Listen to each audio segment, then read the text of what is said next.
Hello and welcome along to part 6 of making a video/web graphic. Here we're going to work on some more images. Now I've got an image here of a chook which I want to add to my sculpture. It's another sculpture from the Sculpture by the Sea series. Now the first thing we're going to do is the same thing we did in the last video. We're going to deep etch to get rid of the background. So I'm going to make my brush a little bit bigger and start clicking inside the image like this.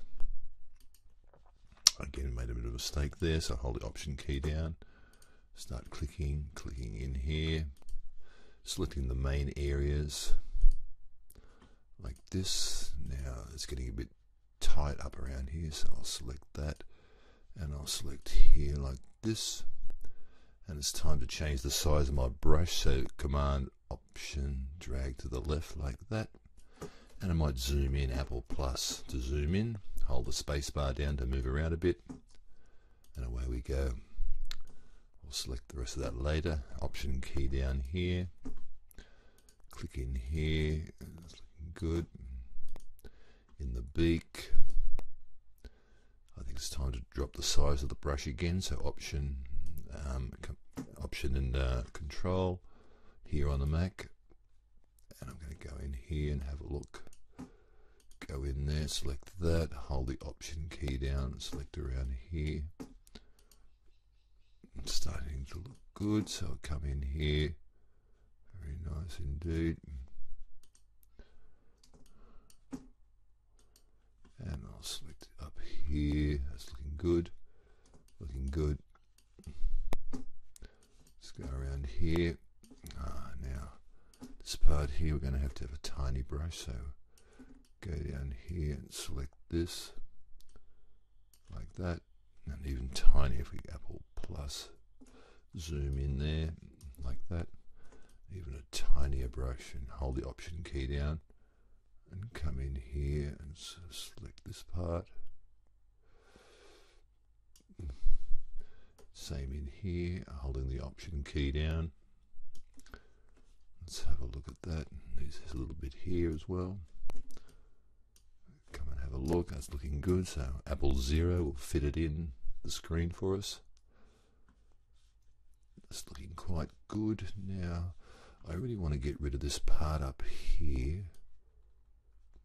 So I've got a very tiny brush at the moment, but I'm going to go to my lasso tool and hold the Option key down and drag around that area like that, just to take it out. It's going to be a bit messy because of the square edge there. This one's fine down this edge here, and I might even totally take this feather out too, so it looks a bit complicated there. No one's ever going to know it was there. So again, I'm going to hold the Option key down and click and drag, oops, that's a bit messy, around here like that to delete that part.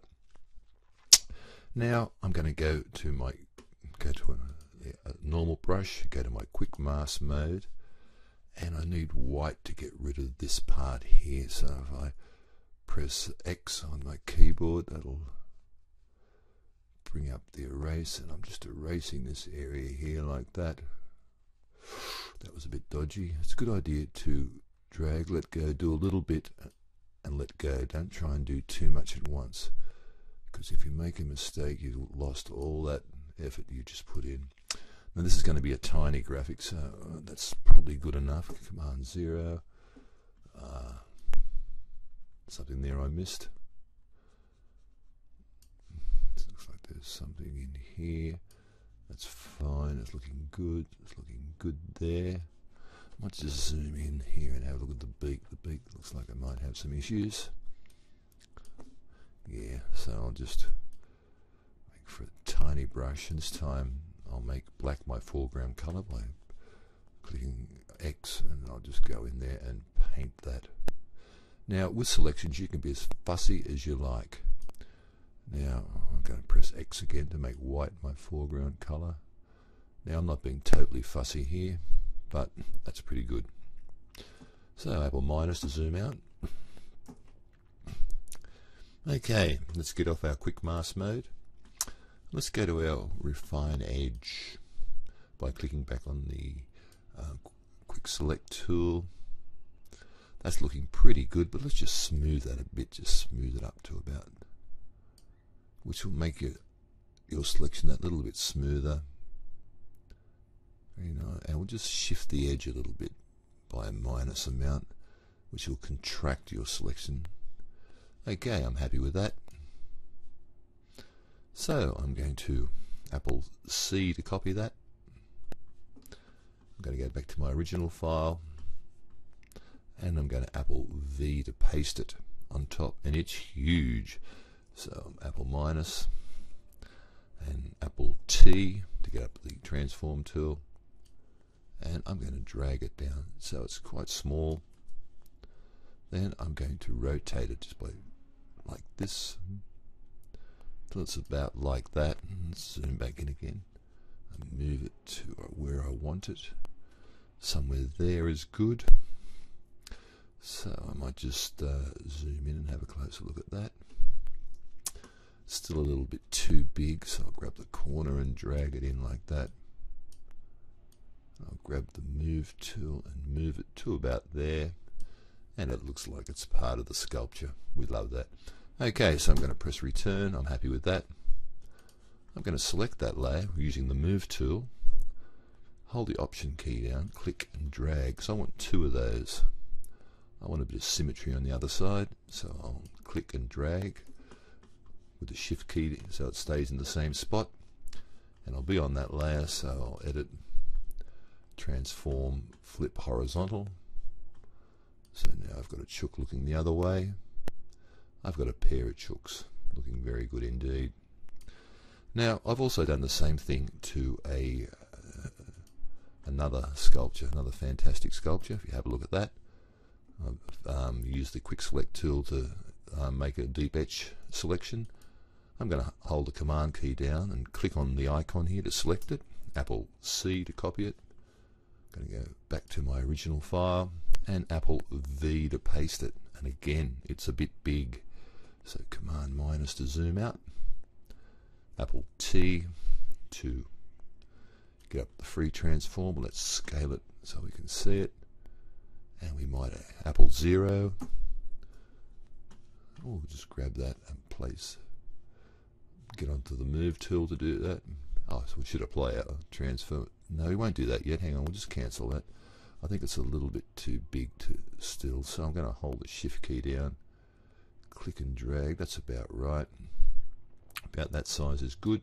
Then I'll press return or enter to accept that transformation. Then I'm going to put it in position over here next to the chook, like that. Now it's getting in the way of the typography, so what I might do is I might grab that and drag it below the text layer. Oh, that's good, and I just might drag it a bit like that so I can see a bit more of the horse's head. Very nice indeed. Might even move it up a little bit so it's there. I can nudge it around with the arrow tools. Great. Okay, I'm going to do the same thing I did with the chook. I'm going to hold the option key down, click and drag, then hold the shift key down to put one on this side as well, and go to edit, transform, flip horizontal. Do that again to edit, transform, flip horizontal, and now we've got a horse and a chook on each side of the typography. I might even move that a little bit so we can see a bit more of the horse's head. Very nice indeed. Okay, so that's just about all the imagery. We need to add a little bit more type and to do a bit of a cut and paste along the bottom, and it's just about finished.